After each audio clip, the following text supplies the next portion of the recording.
Most people's references to the past are mainly black and white films and photographs, so they kind of think of clothing in that manner. Even if you look at some dresses from the time, you've got like almost really rich blues, pinks, yellows, different to how you perceive the dress in a photograph. The styles coming out of Savile Row in the West End of that time were being replicated for the masses, so suits coming from Savile Row in the season of 1939, Montague Burton would have been copying them and churning them out to the masses. It wouldn't have been wholly handmade, but it would have made in the same fashion. And there wasn't an elitism in clothing at that time.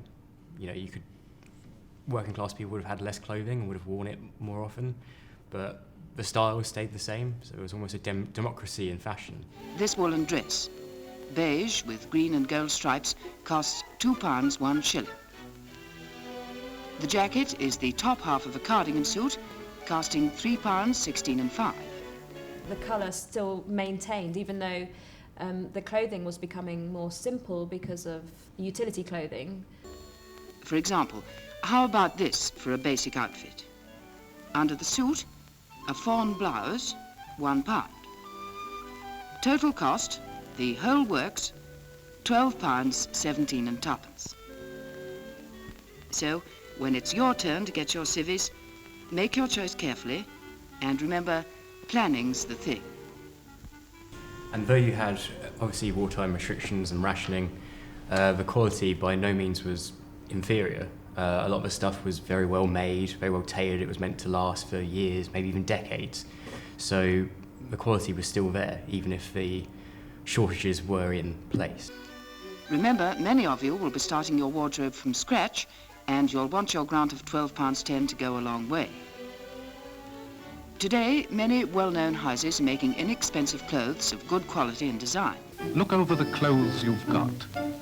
See if they won't last a bit longer, or if they can be altered to present-day needs. Clean them, mend them.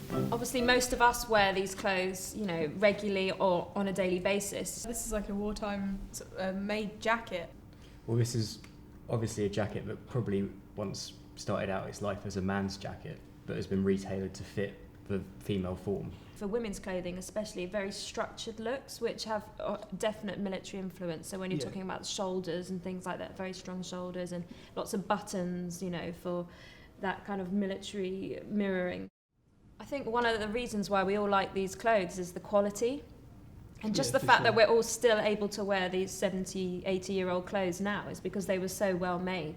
And I think that's something that's lacking, especially from today's clothing that's sort of high street. It's all very throwaway. You can go into shops where things cost nothing, and then people really do just intend to not keep them for very long. And that's but why if you they're haven't so paid cheap. much for it, it has no value. Yeah. You didn't work hard for it, and so it's so last year. It's throwaway, yeah, isn't it? exactly. Yeah. It's good for the environment to wear vintage clothes. Yeah, true.